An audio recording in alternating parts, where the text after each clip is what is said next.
A primeira das categorias, ela já foi comentada na última aula, que é o assunto imediato, que é aquilo que traz a pessoa ao consultório, ou, enfim, ao médico, ou que leva ela ao mecânico, ou que faz com que ela procure qualquer tipo de auxílio. Em filosofia clínica, chamamos de assunto imediato, porque é aquele assunto que surge, que está aí agora, já, sem que exista qualquer tipo de mediação entre o momento que ela chega no consultório e o surgimento deste assunto. Por ser este, então, o assunto primeiro, né, ele é chamado de imediato, por não ter, então, mediação. Como é que esse assunto imediato, usualmente, aparece? A pessoa chega até o filósofo, é recebida, então o filósofo conduz ela até a sala de atendimento, oferece uma água, um café, um chá, e conduz a pessoa com uma única e simples pergunta: o que houve? Essa pergunta, o que houve, por ser ampla, extremamente ampla, ela leva a pessoa a uma narrativa livre daquilo que ela entende estar vivendo, e aí, então, ela vai dizer ou expor ao filósofo a sua situação atual, a sua consideração a respeito do que vive e do que pode ser um problema, do que pode ser o que trouxe ela ao consultório, uma curiosidade, do que pode ser uma escolha que ela precisa fazer, do que pode ser uma dificuldade, enfim, aqui a palavra ou qualquer termo que utilizemos para definir, ele é sempre muito vago. Porque, na verdade, esse é, então, um assunto imediato, não é um problema, não é uma oportunidade, não é nada. É assunto imediato ao filósofo. Eu faço questão de enfatizar que não é um problema, porque é comum dizer o seguinte: tá, mas e o que a pessoa vai trazer para o consultório é algo que ela quer resolver, né? Não, não é algo que ela quer resolver, não necessariamente. Algumas pessoas vêm ao consultório porque elas querem aprender. Algumas pessoas vêm ao consultório porque querem esquecer. Algumas pessoas vêm ao consultório porque querem se desenvolver. E a lista para isso é muito grande. Algumas vêm simplesmente porque têm curiosidade, nunca ouviram falar em filósofos clínicos e vêm por conta disso. Já aconteceu no consultório há algum tempo atrás, de eu perguntar a pessoa o que houve. Não houve nada, não. Eu só ouvi falar que tinha um tal de filósofo clínico, não conhecia esse tipo de abordagem, já conhecia outras, e resolvi procurar para ver o que é que tu faz. Tá, mas teria algum assunto, teria alguma questão a partir da qual a gente poderia partir? Não tem nada, não. Tu faz o que tu faz aí, e a gente, então, vai desenvolvendo. Se no meio do caminho surgir alguma questão, eu venho, então, a trabalhar. Mas, de início, não tem nada que eu gostaria de trabalhar, não. É só curiosidade mesmo. Então, faz o teu trabalho aí, que a gente vai ver o que acontece. E, então, eu explico para a pessoa qual é o método de trabalho da filosofia clínica, né, quais são os passos posteriores, e sigo com ela, sem ter definido, né, o que viria a ser esse assunto imediato. Dizendo de uma maneira bem simples, na verdade, usando um vice-conceito, né, que é uma terminologia nossa de filosofia clínica, seria como você ir ao médico, né, e o médico perguntar para você: o que houve? Não é nada, não. Eu vim aqui porque eu ainda não conheço o senhor e faz o que tu faz como médico aí, que a gente vai vendo. Se eu tiver alguma doencinha qualquer, a gente trata. Mas me examina, faz aquilo que está dentro das suas possibilidades e o resto a gente segue. Então, agora, partindo do pressuposto que a pessoa expunha um assunto imediato, eu tenho algumas questões que a gente precisa levar em conta já nesta parte. A pessoa expôs o assunto imediato. Uma das questões que é muito comum é: se você vai ao médico, se você vai a um mecânico, se você procura qualquer profissional no sentido de pedir auxílio, pedir ajuda, né, sugerir que você necessite de uma ajuda, você entende que tem um aspecto específico que precisa ser tratado, que você identificou. No entanto, é comum que quanto maior a confusão, quanto maior a problematicidade da vida da pessoa, mais difícil fique para ela expressar com clareza qual venha a ser, de fato, esta questão. Imagina, por exemplo, que uma pessoa já vem há algum tempo com a vida bagunçada, com diversas questões, com questões familiares, com questões profissionais, com questões em relação a si própria, e venha procrastinando a procura de um auxílio. Quando vem ao consultório e o filósofo pergunta o que houve, ela pode desde começar a chorar até expressar diversos problemas pontuais, específicos, diluídos, misturados. O que eu quero dizer de maneira específica é que quanto mais confusa a pessoa estiver em relação à própria vida, muito provavelmente menos clara ela será em relação ao assunto que trouxe ela até o consultório. Muito provavelmente ela largará aí ao filósofo uma miscelânea de diversos conteúdos que ela entende serem problemáticos.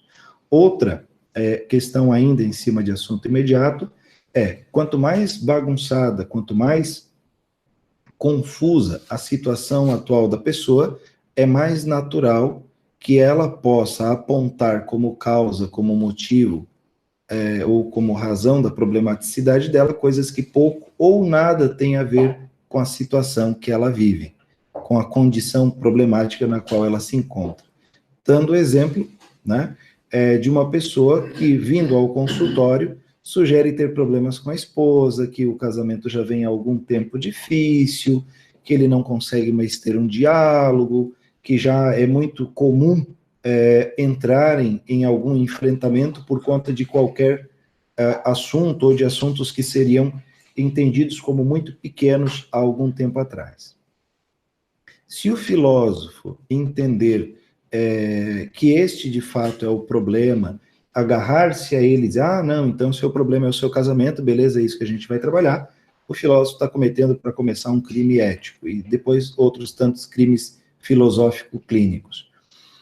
Quando a pessoa, já num primeiro momento, expõe que essa dificuldade, essa questão é em relação ao casamento, o filósofo vai fazer o seguinte, ele diz, olha, me explica um pouco melhor isso, me deixa entender um pouco melhor como é que isso acontece, me dá um exemplo, e fala um pouco mais sobre isso. Qual que é o intuito do filósofo, já no assunto imediato? Quando no assunto imediato a pessoa expõe esse problema que ela tem no casamento, o filósofo clínico não tomará só o problema pontual, ele procurará o problema, procurará entender o problema, ou a questão, obviamente aqui eu estou utilizando a palavra problema de uma maneira bem ampla, não problema no sentido de algo a ser resolvido, mas muito mais de uma questão que a pessoa trouxe, né? Então, essa questão que a pessoa trouxe em relação ao casamento, o filósofo pergunta, mas me explica, expõe um pouco melhor, vamos tentar entender um pouco melhor isso juntos. E a pessoa diz, não, olha, veja bem, eu estou com um problema em casa, porque agora a gente entrou em atrito, que eu queria trocar de carro, mas isso não é a primeira vez, que a gente não consegue mais falar sobre os filhos, e tal. Tá, mas isso é de hoje, já tem algum tempo? Não, isso já tem bastante tempo. Tá, mas você tem ideia de quando é que isso começou e tal? É comum, e acontece algumas vezes, quando você procura fazer meio que essa anamnese, né, da questão problemática da pessoa, ou da situação, enfim, desse contexto, a pessoa, então é isso, a gente procura as causas e a partir delas, não é isso não. Na verdade, o filósofo está procurando entender de onde que isso surge e quais são os encaminhamentos que isso tem, mais ou menos o ponto de origem e como é que isso cresce, como é que isso se desenvolve na história de vida da pessoa. Em alguns casos, a pessoa não tem a menor ideia, ela vai dizer, olha, eu não sei, eu me dei conta disso agora, eu posso até te exemplificar como é que tem acontecido, mas não tenho a menor ideia de onde é que isso veio. Uma vez que a pessoa expõe, então, esse assunto e cria os contextos, desenvolve, dá os exemplos, o filósofo clínico já está também no assunto imediato, diante de um universo novo, ou seja, ele não só agora aprendeu, entendeu do ponto de vista da própria pessoa o que ela vive, né, a situação, a questão, mas também agora ele tem a oportunidade de entender qual é o idioma que a pessoa fala, como é que ela constrói a própria realidade, como é a maneira dela de estruturar as questões, né? quais são as construções de raciocínio, quais são as questões afetivas, quais são os termos agendados, enfim, agora ele já está diante deste novo universo que é a pessoa. E estar diante disso já no assunto imediato é a porta de entrada para posteriormente a historicidade. Outra questão que acontece aqui, ainda no assunto imediato, é que quando o filósofo, nesse primeiro momento, entra em contato com a pessoa e desenvolve esses assuntos, ele já está construindo um ambiente propício de interseção. Ou seja, já no assunto imediato, ao desenvolver com a pessoa o conteúdo que trouxe ela até aqui, ele está criando um ambiente de interseção. Quanto mais positiva a interseção for, melhor, visto que um ambiente de interseção positiva torna propício, né, o desenvolvimento, o desenrolar da clínica filosófica. Quando e enquanto a pessoa desenvolve os seus assuntos, sejam estes imediatos, o filósofo clínico também tem um outro papel, que é o papel de analgesia. Algumas pessoas chegam ao consultório extremamente incomodadas, perturbadas, por estarem vivendo tal situação.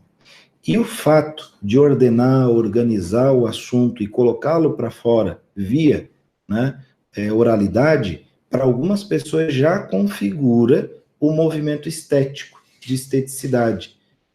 Lembrando que esteticidade, aqui, para aqueles que não conhecem, tem a tábua de submodos, né, e estrutura do pensamento. Eu sempre carrego isso comigo em todos os cantos para onde vou. É um material bem importante para a gente fixar bem os nomes e os números e ter tudo isso bem claro. Esteticidade seletiva, no caso, para alguns já, esteticidade bruta, uma perda de controle.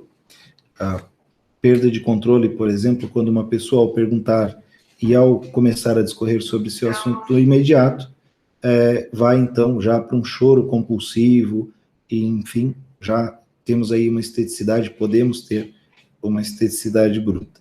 Quando esteticidade seletiva, a pessoa organizar esses conteúdos, expor esses conteúdos, algumas vezes de maneira até repetitiva, estimulada já pelo filósofo ao perceber a pertinência disso já num primeiro momento, a pessoa, né, começa a aliviar a pressão interna, começa a organizar os seus conteúdos e sentir-se existencialmente já um tanto aliviada desse peso, um tanto aliviada das questões que trouxe para o consultório. Vejam, aqui eu estou comentando só no assunto imediato, que é o primeiro contato. Olha a gama de possibilidades que nós temos neste primeiro momento. Desde a entrada da pessoa, a pergunta, a exposição dos assuntos, e a amplitude que um trabalho bem feito do filósofo clínico neste primeiro momento já pode ter. Algumas pessoas, quando muito bem conduzidas, no sentido de uma apreensão clara de assunto imediato e uma estruturação com vistas à analgesia, nesse primeiro momento, para algumas pessoas isso já é o suficiente. Houve já casos em que a pessoa foi atendida, feito o assunto imediato, conduzido, então, a organização, o ordenamento do assunto e o aclareamento dessa questão, a pessoa não aparece mais no consultório. Encontrada tempos depois, inquirida sobre o motivo do não retorno, ela disse, não, o que eu precisava fazer eu já fiz. Quando eu entendi para mim mesma o assunto que me trouxe até você, eu já descobri qual era o caminho que eu precisava percorrer para poder conduzir a solução dessas questões, enfim, encaminhar os assuntos da maneira mais producente possível. Para outras pessoas é necessário, então, historicidade, enfim, encaminhamentos futuros. Do assunto imediato, poderíamos abrir outras possibilidades ainda, mas aqui o assunto imediato é entendido, então, como um assunto que trouxe a pessoa até o consultório e é o primeiro assunto onde o filósofo começa a interagir e ganhar alguma intimidade e estruturar essa interseção. Repetido de maneira clara, a interseção no consultório, tanto mais positiva for, mais propícia ela é para a condução da filosofia, né, do da clínica filosófica. Depois, eu vou seguir a sequência aqui, não metodológica, mas a sequência do exame das categorias. Nós temos ainda dentro do assunto, nós temos o assunto último.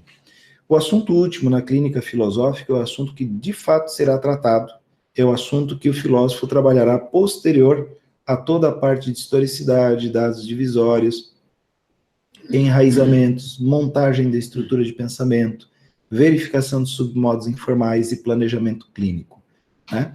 O assunto imediato é o assunto que será trabalhado de fato.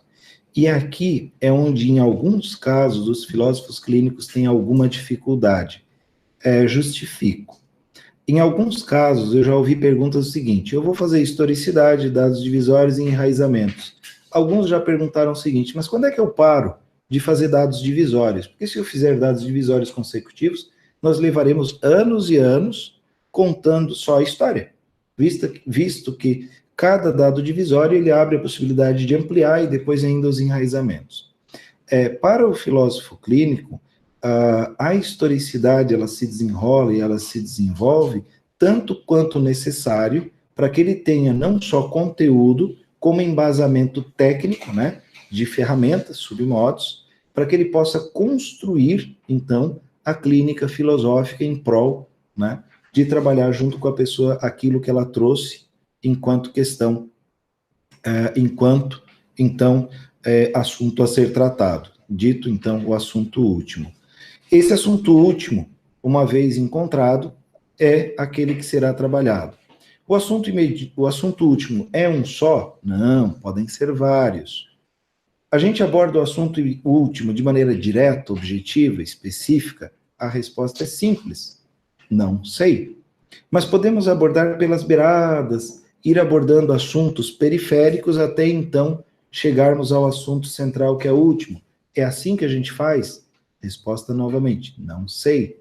Pode ser. Aqui existem as duas variáveis, porque, visto que são duas pessoas, nós temos duas maneiras de entender a questão.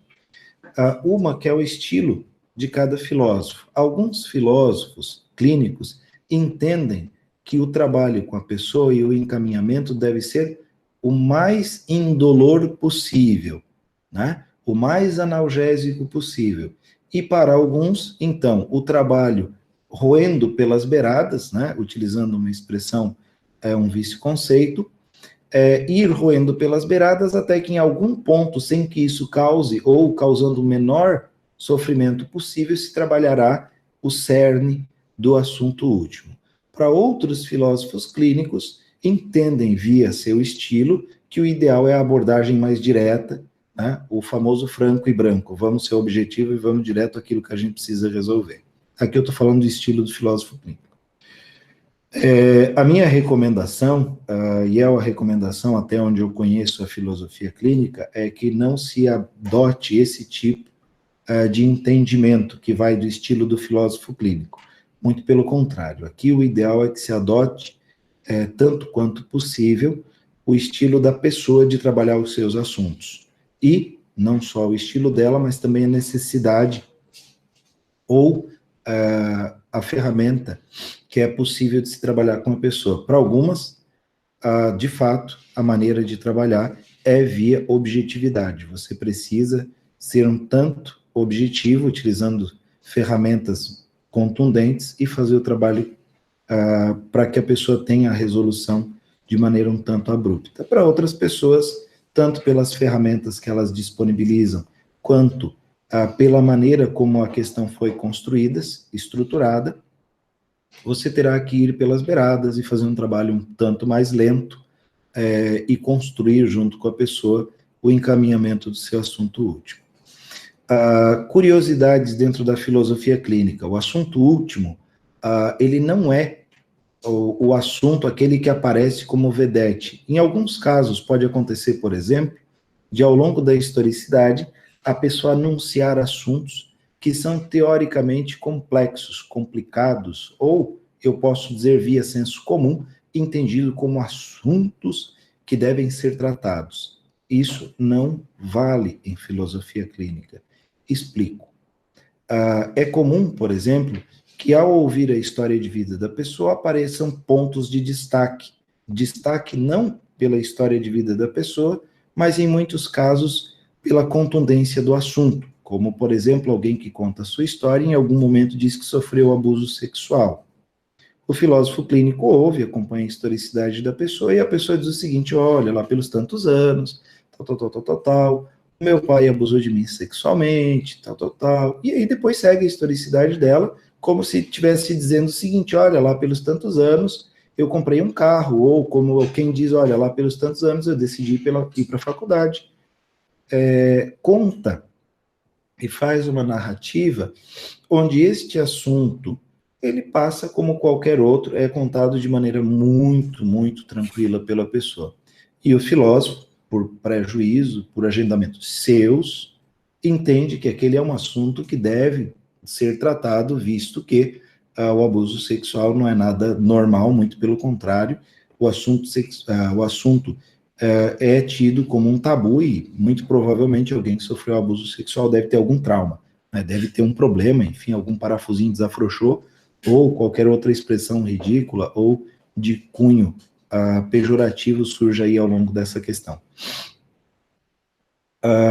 Recomendação: se a pessoa contou a historicidade dela e ao longo da historicidade esta questão, que é a questão do abuso sexual, falecimento de alguém, perda de emprego, a mudança de cidade, ou um acidente de trânsito, qualquer assunto que apareça ao longo da historicidade, e pela historicidade da pessoa não esteja atrelado de fato ao assunto que deve ser trabalhado em clínica, que o filósofo se reserve ao direito, mas principalmente ao seu dever, de ficar em silêncio e não tratar de assuntos que não lhe dizem respeito. Fora isso, é curiosidade. Então, o cuidado que a gente precisa ter aqui é, se o filósofo clínico entrar em assuntos não problematizados pela pessoa, o próprio filósofo clínico pode estar, então, criando problemas. Ou seja, o assunto último não existia, foi criado pelo filósofo clínico, uma vez que ele elegeu na historicidade da pessoa este assunto como necessário de ser tratado, que é o caso aqui, como exemplo, é o abuso sexual pela contundência do assunto.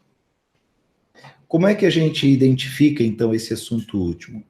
Quando o filósofo clínico ouve a historicidade e ele começa lá a organizar as categorias, ele vai ver, ao longo da historicidade, pelos padrões e dados atualizados, que algumas experiências causam desconforto existencial à pessoa. Seja uma inadequação na velocidade, que a gente verá na categoria tempo, seja uma inadequação enquanto às relações, ou seja, a pessoa convive com elementos com os quais tem relação negativa e não percebe, seja por choque entre tópicos, seja por falta de depuração tópica, falta de submodos para lidar com as situações. Enfim, aqui a análise do filósofo é que determinará qual é o assunto último, e não a interpretação dos elementos da historicidade, visto que, né, já comentei logo de início, a historicidade da pessoa, ela não é interpretada, ela é entendida via método filosófico clínico. Então, esse é um cuidado para que o filósofo não fique ao longo da historicidade da pessoa fazendo juízos de valor, mas tenha o cuidado de olhar para o fenômeno que se apresenta e entenda da melhor maneira possível via metodologia filosófica clínica. O assunto último, ele é trabalhado e segue-se. Quando bem trabalhado, quando bem encaminhado, é provável que a pessoa siga a sua vida e encaminhe. Uma outra questão, o filósofo clínico resolve tudo, né? O filósofo clínico é o senhor das soluções da vida da pessoa? Não necessariamente. Em alguns casos, o filósofo clínico vê um assunto último e percebe, junto à historicidade da pessoa, que não existe muito o que fazer. Eu lembro muito de um exemplo que o professor Lúcio deu em uma das aulas, em uma das semanas de estudos que a gente teve, se não me engano, em 2014. Falava ele a respeito das comportas que se abrem e fecham para o controle do volume das águas na Escócia, na Escócia não, na Holanda, onde parte do país é inundado, ou se as comportas não cumprirem com o seu papel, visto que boa parte, ou uma parte razoável do país, está abaixo do nível do mar. E aí ele construiu a problemática de uma maneira a dizer o seguinte: os holandeses construíram as comportas tendo em vista a proteção do seu país e a segurança das pessoas nessas áreas que são abaixo do nível do mar. No entanto, todavia, contudo, sabe-se que os mares do norte são tanto violentos, em algum momento podem, inclusive, romper essas comportas e inundar o país. A pergunta do professor Lúcio foi como resolver. Como é que resolve-se isso com mares tão violentos e comportas que teriam que ter tamanho e dimensão tão grandes que seriam praticamente impossível de ser construídas? Como é que se faz isso? Em alguns casos, eu vou, antes de responder, me veio à mente um outro exemplo. Na Segunda Guerra Mundial, enquanto a Alemanha se expandia e tomava boa parte da Europa, a Rússia já sabia que seria uma das próximas a serem invadidas e que não havia solução. E ela poderia ter se preparado, poderia ter montado um exército, poderia ter combatido os alemães na entrada de seu país, né? Logo aí na divisa. No entanto, a Rússia tem uma postura um pouco diferente. Qual é a postura da Rússia? Ela diz o seguinte: já que eu vou perder esse território, não vou gastar energias, não vou gastar recursos com isto. Vou simplesmente recuar e me preparar para o pior. Só que aí eu me preparo onde eu tenho mais força e não onde eu sou mais fraco. Aqui, a mesma recomendação foi com relação à Holanda. As terras que podem ser inundadas em algum momento, eventualmente, não são povoadas. Elas são áreas dedicadas a outros tipos de atividade que, se inundadas, terão prejuízos, sim, mas serão muito menores no que diz respeito à população. Ou seja, usando aqui a comparação com o trabalho no assunto último, em alguns casos o filósofo vai caminhar com a pessoa por um período muito difícil e, na verdade, muito mais do que prepará-la, não muito mais do que resolver, mas ele vai sim caminhar com ela, preparando ela para esse embate, para esse choque. Ou seja, não é possível resolver, é possível apenas se preparar pelo que vem ou para o que vem pela frente. Vai doer, vai sofrer, ou seja, não existe vida analgésica. Às vezes dói, às vezes machuca, às vezes sofre, e o que o filósofo clínico fará junto com a pessoa é caminhar junto com ela. Vender soluções, vender resolução para todo e qualquer tipo de questão, na verdade, até inconsequência por parte do filósofo clínico ou de qualquer profissional que trabalhe na área da saúde. Isso não é legal, não é nem recomendado. Muito bem, o assunto último, então, é encaminhado desta maneira.